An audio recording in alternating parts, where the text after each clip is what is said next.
Good morning, everyone. We're just going to give it about one more minute as folks are joining the call, and then we will begin. Stand by.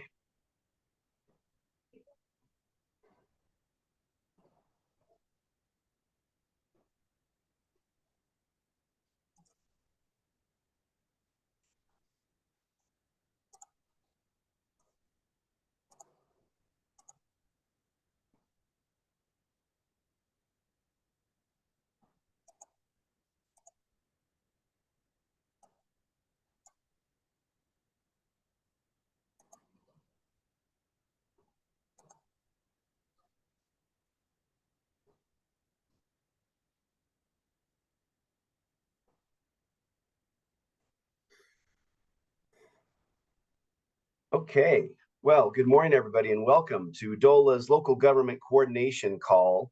This monthly call supports local governments in navigating state and federal funding opportunities. My name is Eric Bergman. I'm the Division Director for the Division of Local Government here. It's been a busy time at DOLA. This last week, we were up in Logan County and Sterling with our leadership team touring some projects. And then 2 weeks before that, we were over in Montrose for our energy impact hearings, one of our bigger grant programs. So again, welcome. This is as you know, this monthly call, and which is currently called the Local Government Coordination Call, but we're going to begin calling this call the Local Government Resources Call to better reflect the nature of these calls. As you know, this call originated during COVID, during the pandemic, and it's kind of evolved over time. So we're going to start calling it the Local Government Resources Call. So that will be in the new invites you're receiving. Again, with new topics scheduled through November. We'll continue the current format of including DOLA and partner agency updates at the start of each call, followed by speaker presentations based on monthly topics. You can view the topics and register on the CRO events page. Today's call will highlight federal and state broadband funding opportunities, but first, we'll begin with some DOLA updates. From our State Demography Office, the State Demography Office has prepared the July 1st, 2023 draft population estimates. Once finalized, these estimates will be used for a variety of purposes, including the distribution of Conservation Trust Fund lottery dollars to your jurisdictions. The 2023 estimates are based on the April 1, 2020 census, plus annual data on births, deaths, net migration, change in group quarters facilities, and housing unit change. You can contact Nancy Gideon if you have questions. You can learn how to use the State Demography Office's available resources by viewing the recorded webinars posted on their webpage under trainings and webinars.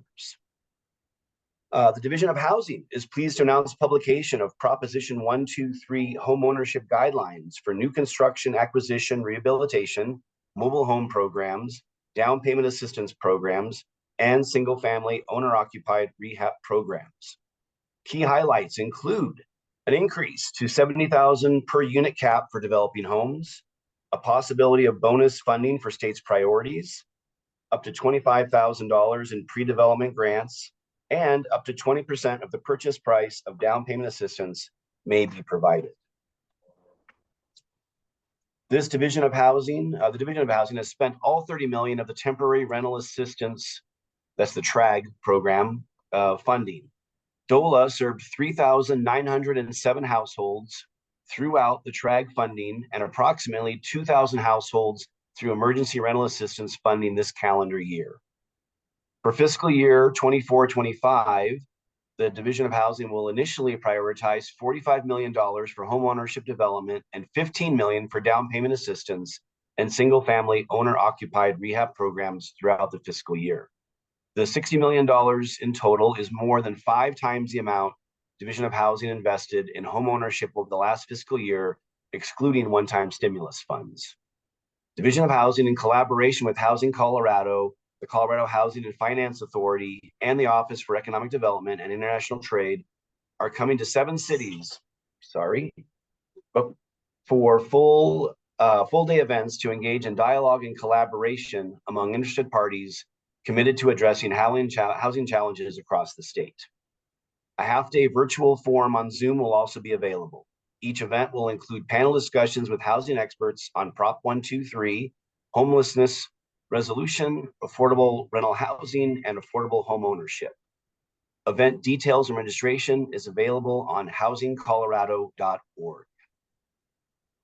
As far as my division, the Division of Local Government, the Energy and Mineral Impact Assistance Fund Program Cycle 24-11 will close at 5 p.m.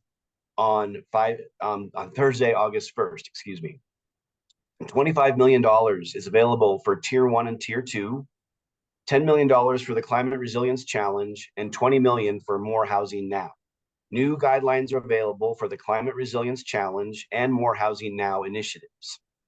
The Community Development Office is hosting an interactive virtual peer exchange series for local governments working on affordable housing strategies and land use issues on the third Thursday of each month.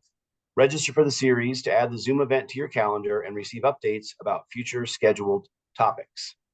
Summer information and recording from the Community Development Office's recent webinar on the 2024 legislative session's land use related bills are now available. We'll post a link in the chat. As you know, DOLA is implementing a series of bills that were passed this last session, including the Transit-Oriented Communities Program, the Accessory Dwelling Unit, ADU program, and then the large housing bill, Senate Bill 174, which contained all the housing assessments and some additional comp plan elements and some other pieces. And so we're rolling out all of that throughout the fall here as we begin to implement those bills. The next round of the local planning capacity grants for Prop 123 eligible communities will open September 1st and close September 30th. Learn how this grant funding can help you achieve Prop 123 and affordable housing goals at our upcoming webinar on Wednesday, July 31st at 2 p.m. Visit the program webpage to register for the webinar and access all application materials. As far as recent awards from the Division of Local Government, we awarded $780,000 in funding to 10 local governments through our Rural Economic Development Initiative, that's the READY program, during the 24-25 grant cycle.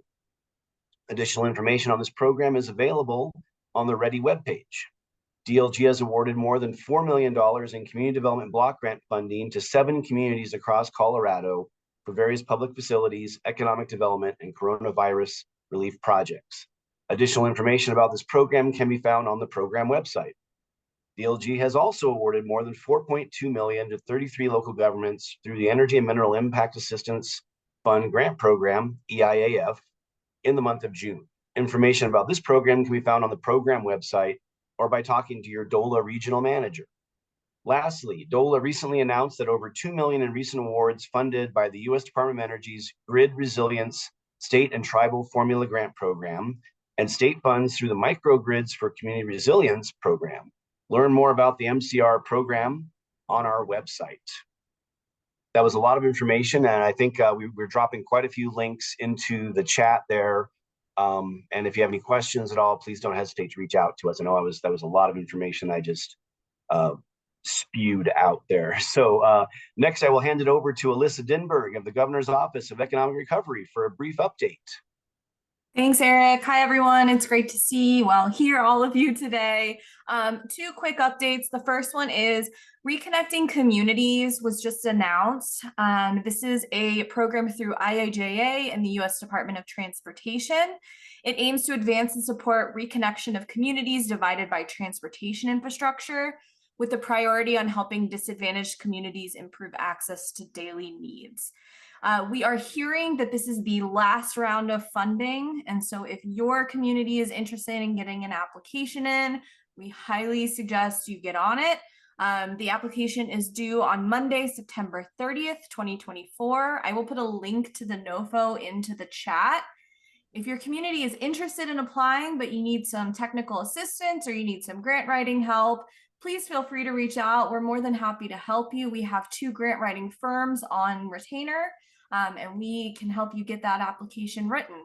I will put my email address and a link to this opportunity in the chat. And the next and last thing that I want to mention is we have recently hired a new staff member in our office. want to introduce him to you. His name is Dallas Blaney. He is our Energy and Climate Federal Funds Officer, and his role is to support local governments and external organizations on drawing down federal climate and energy funds. I'm going to pass it to Dallas to just briefly introduce himself, and we will also put his email address in the chat as well. Hi everyone, it's great to be here. It's week 2 for me, so I'm really excited and gung-ho diving in.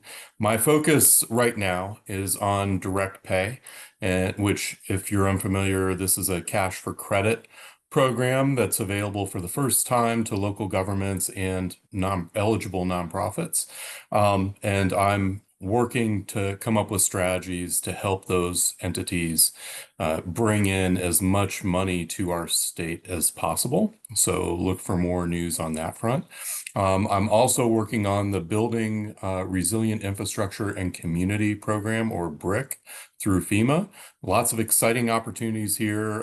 Colorado has a history of underperforming on these grants, so I'm hoping to change that. Also looking to work with some of you on that funding opportunity. If you have any questions, certainly feel free to reach out to me, and I'll share my link or my email right now. So thank you very much, and it's great to be here.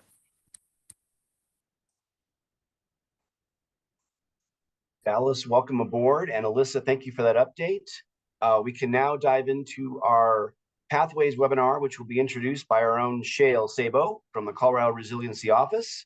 Our topic today is federal and state broadband funding. Shale, take it away. Great. Thank you so much, Eric.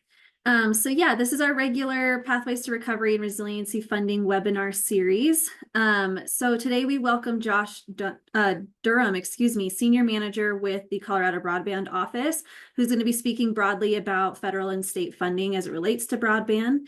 And then Kent from DMEA, or Elevate, will be sharing some case studies of successful grant applications and partnerships for broadband at the local level. So I just wanted to reiterate that this is the last of our series as far as how we have kind of done a repeat of what was covered at the IIJA summits last spring, because there was the request to have a virtual component of these that folks can reference back to that are recorded. But as Eric mentioned earlier, we have recently announced some new topics through November. So we hope you'll continue to keep joining us for this call. As a reminder, we will take questions following the presentations, but feel free as folks are presenting to add your questions to the chat. Use the Q&A feature down at the bottom, or if you would prefer to ask your question verbally, we can promote you to a panelist and allow you to ask that at the end of the call. So feel free to go ahead and ask your questions as they come up, and then we will field them at the end. And so with that, I will go ahead and turn it over to Jonas. All right. Good morning, everyone. Hopefully you can hear me okay. Eric and I were doing vocal warm-ups in the green room backstage before the show, so hopefully that worked. But many thanks to Dola and Eric and the rest of the team for having me this morning, where really I'm going to be providing an update on the IIJA and other federal broadband funding opportunities, but really focusing on CPF and BEAD updates as well. So we'll touch on the various broadband funding programs and resources available to local governments and how these can be leveraged in partnership with internet providers. All right, let's skip to the next slide, please. And the one after that. All right, perfect. Let's start off with a refresher on why the CBO is so focused on broadband funding. And really the reason for these initiatives is a direct result of the governor's executive order mandating that the CBO connect 99% of the state by 2027. So as you can imagine, that is an enormous lift that requires a significant amount of funding. So let's jump right in and let's talk about that funding. We'll go to the next slide. Perfect. So to start, let's take a look at our recent funding accomplishments with the Broadband Deployment Fund, which has successfully invested nearly $70 million to bring high-speed internet service to over 31,000 households. So that's really moving the needle with some of those efforts there. This investment was made possible through the high cost support mechanism, which focuses on providing funding to areas where the cost of broadband deployment is high. So these funds have really enabled us to significantly improve connectivity in regions that need it most, ensuring that Coloradans have access to reliable internet services. But looking ahead, we have significant federal funding allocated through the CBO, which will greatly enhance these deployment efforts even more. Starting with the Broadband Equity Access and Deployment Program, also known as BEAD, where we are set to receive $826.5 million. And I'll circle back to BEAD shortly, but I want to continue to highlight additional funding opportunities, like, for example, Capital Projects Fund, also known as CPF. In addition to BEAD, we have $113.5 million allocated from CPF. And this fund is designated to support critical infrastructure projects, including broadband, to really ensure comprehensive connectivity solutions. But our efforts don't stop there. Let's take a look at the next slide. Beyond the federal funding that I just discussed, there are and have been additional funding opportunities that will further support our mission to expand broadband access. So in addition to the significant federal funds like BEAD and CPF, we have access to several other important funding sources. And these funds come from state and local fiscal recovery efforts. So we'll take a look at these a little bit closer, starting with the state and local fiscal recovery funds, SLFRF. Over $75 million has been allocated to support broadband initiatives with SLFRF.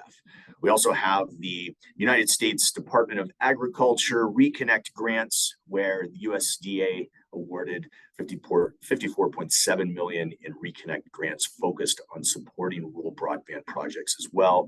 We've got the NTIA, NTIA Tribal Broadbands Grant, over $66 million allocated to support broadband in tribal communities. There's the NTIA Connecting Minority Communities pilot program, $3 million awarded to support projects that enhance broadband connectivity for minority communities, really driving greater digital inclusion. Lastly, the digital equity funding, where the Office of Future Work was able to award $21 million to address digital equity challenges, ensuring that everyone in Colorado not just has connectivity, but has the digital skills to access that connectivity and really thrive in a modern economy. So with these substantial investments, really, folks, we're talking about well over $1 billion and future funding to come. There's also a number of resources available through the CBO to support these projects. And I feel like we're really well positioned right now to significantly enhance broadband access equity across Colorado. Now, I want to circle back to the big federal funding opportunities that we're currently managing at the office and provide some further detail on what to expect, starting with CPF. Let's go to the next slide, please. All right, so with CPF, this was a wildly successful program. This is the latest grant that our office managed. There was $113.5 million that was awarded to support 27 projects that will ultimately connect over 19,000 homes across the state. If you take a look at the map, you'll see the counties that were able to benefit from this funding. And as you can see, these are some of the most rural counties in the state. Displayed here in the purple and gray by showing tier 1 and tier 2 counties, which really tier 1, those are going to be your unserved communities, tier 2, your underserved communities. So really a huge emphasis here on providing funding to connect those unserved communities first. If we go to the next slide, this really outlines how competitive CPF was. We had over $600 million requested in funding for this initiative. And we only had 113.5 available. So as you can imagine, this was highly competitive. We had over 112 total applications, which we narrowed it down to 27 projects. So again, this was very successful, but there's more funding opportunities to come.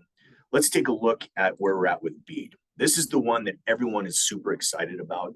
We look at, take a look at the next slide. We can jump into the timeline of really what's been going on with BEAD at our office and what to expect over the coming months. So with BEAD, we just finished up our planning phase, and that ran through June. And really what we did in the planning phase is start to develop the program and the processes, compliance guidelines, mapping and data analysis that would really set us up for success to launch this program. But now we are officially in phase one, which is the pre-application intake process, and that'll run from July through August. This is where all of our stakeholders can take a look at our drafted project area maps, grant guidelines, really all of the data that we've been working on. We've now posted that on our website as of last week, where folks can go in, take a look at what to expect with our grant guidelines. There's a template of the application, really just all that information that you'll need to take a look at in order to submit a successful application. So right now, as I said, that information's online. There's a public comment window that's officially open. It'll run for 30 days. And what we'll do is take a look at those comments and take them into consideration to incorporate that into the final drafts of those guidelines and project areas. And then that'll take us into phase two. Phase two, we're expecting to open up sometime in August. And this will be where we open up the official application window where folks can go in and apply for that $826.5 million. So a lot to come over the next several months going into the fall with BEAD. If we take a look at the next slide, I want to touch more on that public comment window. So as I said, right now this information is available on our site. There's a lot of very valuable information. The grant program guidelines, the draft project area map. This shows where we're looking to fund projects and where potential projects will be available. So we really encourage folks to go on the site, take a look at all that information, review it, and provide your public comments so that really we can work together as a state to refine this BEAD program and make sure that it works for everybody involved. All right, let's move along to the next slide. I want to talk a little bit about middle mile. And this seems to be a hot topic right now throughout the state. You know, our office has been going on our summer roadshow, meeting with each region in person and talking about some of the local initiatives and broadband challenges that they are facing. And the one thing that I keep hearing about is middle mile. There's not enough middle mile. For anybody that is maybe unfamiliar with what middle mile infrastructure is, that is the fiber that really connects rural communities to major hubs like Denver. And the best way to think about it is to compare it to the highway system. BEAD, CPF, those are funding programs that are intended to fund last mile infrastructure. Last mile infrastructure can be thought of as like your rural community streets and roads that get folks from their homes to the grocery stores, the post office. But if you live in a town like, let's say, Salida, if you need to get back to Denver, a major hub, to get resources, you need some kind of efficient roadway to get you there. So you can think of like Highway 285 as being your middle mile infrastructure. That's that fiber that goes from Salida all the way back to Denver and connects to the major data centers in Denver and across the rest of the world. So that's very important infrastructure when you're building out rural communities with all this last mile fiber infrastructure, to have middle mile in place so that there aren't bottlenecks and gaps in that infrastructure. So the CBO really is making an effort to move forward with some middle mile initiatives and take a look at how we can get more involved and help some of the challenges that we're seeing across the state. Let's take a look at the next slide, and I'll talk you through what that current landscape looks like when it comes to middle mile. Now, up until recently, middle mile infrastructure, that's been provided by private networks. Your Lumens, your Comcasts, your Zaos, the major fiber providers and ISPs have been providing that infrastructure. The challenge is that they haven't been able to reach some of these rural communities because there's just not really a return on investment to spend millions and millions of dollars to then connect what really essentially could be maybe a couple hundred people, sometimes less. So those communities have been neglected when it comes to middle mile and really broadband infrastructure in general. And what's happened as a result of that is that you now have some emerging public networks. You've got the Northwest COG, who has been very successful with launching the Project Thor middle mile network that connects, I think, over 12 counties across the state. You've got Region 9 and Region 10, who are also investing in middle mile initiatives and building their own networks. But yeah, yay, Project Thor. Awesome project, great folks over there at the Northwest COG, great partners. But, you know, we really have to step it up as a state if we're going to be successful with BEAD and some of these other last mile projects and get involved in these middle mile initiatives. So that's something that the CBO is looking to do. We're looking at potential partnerships with maybe Project Thor, Region 10, any of these emerging public networks that might want to partner and help create maybe a pilot for a statewide open access middle mile network. So more to come on that. Be happy to come back and provide some follow-ups as we continue to work behind the scenes. Brandy and I are working closely behind the scenes on some possible concepts, and I'd be happy to touch more on that in the months to come. But I want to talk about further opportunities where local government and internet providers can partner. So let's move on to the next slide. And I want to talk about some additional resources and programs that we have available at the CBO to assist some of these local governments, starting with our technical assistance program. This has been a widely successful program that our team is very proud of. You know, when you talk about implementing broadband, if you're a small community, small county, and you don't have internet access and you want to build a network, well, great, go apply for BEAD. Unfortunately, it's just not that simple. Applying for a program and implementing a network for a community is extremely expensive to prepare for. It's also very complicated. So what we did is we implemented the technical assistance program at the CBO to provide funding and resources for these small communities that need help. And what this program does is that it awards funding to counties who or any local entity who needs help maybe developing a strategic plan, applying for a grant like BEAD, maybe doing a network design, really all the prep work that goes into really understanding what you need as a community to be successful with implementing a network like this. We pair you up and help fund these entities with folks like ISPs and other broadband providers who can step in and deliver a solution and help you submit what ultimately should be a very successful grant application for a program like BEAD or CPF. I said it's been widely successful. Let's talk about how successful in the next slide. In 2023, in 2024, I'm proud to say that the CBO was able to award over $500,000 in funding to support some of these local governments. All in all, I believe that funding went to help over 22 local communities across the state. So we have opened up that program again. The window is currently open to apply for this assistance. I believe it's going to run through August 2nd. So a couple more weeks for folks that would like to maybe inquire about accessing some of the additional funding that's available through the CBO, and maybe put that towards a successful BEAD grant application. And then finally, if we go to the next slide, I want to talk about our broadband mapping hub. We have got such an incredible mapping and data analytics team run by Megan Gernert, who's a peer of mine at the office. And she has got just a wonderful team of experts who have done a fabulous job putting together this mapping hub. And really what this mapping hub does is it's a site that you can go to that helps you understand what broadband service looks like across the state.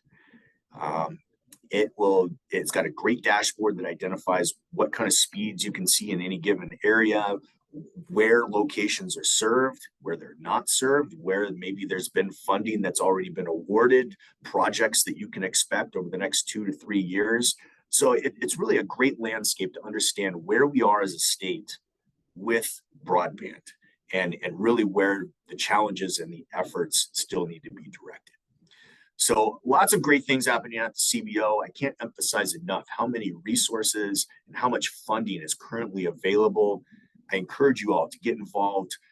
Reach out to me if you have questions. If we go to the next slide, we can open it up for questions or any comments, anything that I can do to help clarify some of this. But my information's on here. If you want to reach out privately, I'd be happy to speak with you or anyone that maybe needs some assistance, some direction, or maybe just wants to provide some feedback on what we can do better. I'd love to hear from you.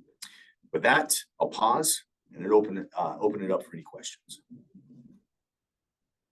Thank you, Jonas. So we will actually do questions at the end, but we'll go ahead. Perfect. If you do have questions, go ahead and put them into the chat or use the Q&A feature.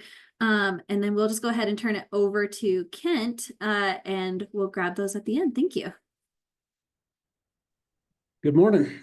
Kent Blackwell, Chief Technology Officer for DMEA and Elevate. Been here for 7 years at DMEA and in the telecom industry for 35 years in the electric co-op space, helping them build out telecommunication systems for 25 years. So seen quite a bit over the years, but we can go to the next slide. So for us, we're electric co-op, building out fiber to the premise for our service territory specifically. We are building a 100% fiber to the premise network. So for us, that was a choice of developing the most reliable network and then, an ultimate end game of a long-term solution for affordable service. And, right out of the gate, it defined that we needed to go after cost containment, making sure that we built everything as cost effectively, but equally that we sought every grant opportunity, every way that we could keep our costs of this network as low as we could. We serve, as electric co-op, we serve all of Delta County and the largest populace of Montrose County. We were started in 1938, and for us, we've always kind of operated as the pillar under the communities that we serve. So, what that means to us is it's a goal of serving our members, in the needs that they have in these communities. So not just an electric service provider, but equally just staying in tune with what critical issues are for our communities. For the we serve 37,000 electric meters system-wide. Our goal with the fiber optic project is to get fiber to 100% of those members throughout the communities. Elevate, we started in 2016. It was an event where we had one of our monthly board meetings. We had a pretty decent sized subset of one of the communities come to that meeting and just taking notice of how we were building fiber to all the substations and wanted us to leverage that fiber network for building out an affordable and reliable internet solution. We provide services. At that time, there was 10 competitive providers in the area, and we, of those 10 providers, the community just felt like nobody was stepping up and doing it the way that they felt like it needed to be done. So hence the pressure for us to kind of leverage that fiber network and get in there and provide something that the communities could truly depend on. Today we have 15,000, a little over 15,000 broadband subscribers. We've built the network out to about 30,000, almost 31,000 of the 37,000 electric meters. We're about 80% of the way to our ultimate goal of 100%. And then, 61 million in state and federal grants to date. So next slide, we'll kind of break down some of that 61 million. So it took us, as we applied for these grants, it's trial and error, it's trying to figure out, the different programs and ultimately how to write that successful grant application. So, we've applied for 32 grants over the last 7 years, and Within that, it's grants from many of the ones that Jonas mentioned, the high cost support mechanism funding from, the state, RDOF funding, which is an FCC federal funding program. We've applied for CPF funding from the RUS Reconnect program. So just a number of different programs, and each one of those programs has kind of their own set of rules, their own NOFOs, notice of funding opportunity. You just really have to kind of dig into those rules and understand which of the grants truly fits best for the program you're trying to fund. The 16 grants that we've been awarded, the Reconnect program alone, we've taken 20 or been awarded $26 million. High cost support mechanism, we're right at $20 million. So those two programs alone equate to about 75% of our total funding to date. The 61 million, we applied for a total of about 90 to $100 million in different grant applications. So, we've pretty decent success rate in, the higher dollar amounts that we applied for. And then 50% of our plant has been funded through grant programs. So 50% of the capital investment, 50% of the grant funding, but equally that equates to 50% of the plant. And for us, that's a pretty significant deal. We serve very rural parts of the state. We have roughly 9.5 meters per mile of plant.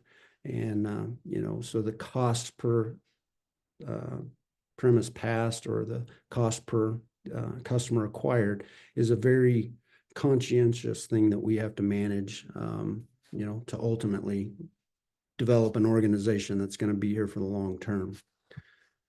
Let's jump to the next slide.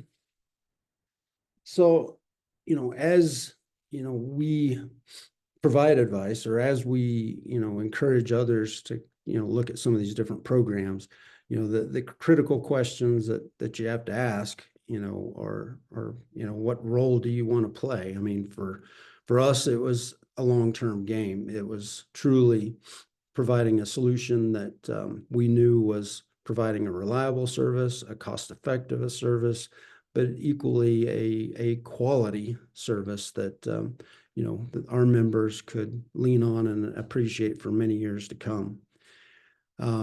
What services will you offer? For us, internet was the top service, but equally in a telecommunications business, there's an array of complementary services there that you have to consider. And for us, telephone and video, so cable TV services, were two services that were meaningful for our communities. Equally, there's an array of other services that, eventually or at some point we may consider, services like, security or video surveillance or data networking, like Geek Squad kind of services, or even like the hosted PBX, hosted key system phone systems for small to medium-sized businesses in the communities. Who do you want to serve? So what's your target area? For us, it was pretty easy to define our boundaries. We wanted to serve exactly our membership. Other service providers, other, municipalities or whatever, you may or may not have that defined boundary. And I would encourage you to really consider that. Otherwise you get into the scope creep and begin to see opportunities that distract you from your original core business that you're aiming to provide. The eligible population is a big one, especially for us. A lot of the grant programs, for the broadband market space has a 7,500, any community that has more than 7,500 premises in it is kind of that threshold. Anything larger than that is a lot of times disqualified for some of these grant programs. So it's just something to be mindful of as you consider the different grant programs available. And then how much will you contribute. So whether it's in-kind matching or whether it's cash matching, many of the grant programs range from as little as 25% matching funds. Some of them we've spent as much as 60% in matching funds. And again, it's just truly doing the economic assessment of, where the funding is going to go and whether or not that match percentage is, an amount that still allows you to end with an affordable customer at the end of the at the end of the build of the project. Let's go to the next slide. So, as you assess these different grant programs, obviously it takes expertise to write a successful grant application. You have to consider your internal expertise. Do you have somebody that can really read through the NOFO and understand the complexities, the long-term requirements, the short-term requirements, how to write that application, but equally how to perform to it long-term. And then do you have the operating knowledge to operate the network that you're aiming to deploy? And then who can perform the reporting in the long term? Is it somebody that you have on staff, or are you having to look external to lean on consultants in the long haul? And then the stories, the member stories, the community stories. What makes your application stand out from any of the others? Just the needs in the community is something that we've had to write into just about every application. For rural communities, oftentimes it's fairly easy, but still digging into the specific parts of the community and understanding, are we talking about farms and ranches? Are we talking about, small to medium businesses that need to compete with larger businesses? And how do we level the digital playing field for our customers, with others across the nation?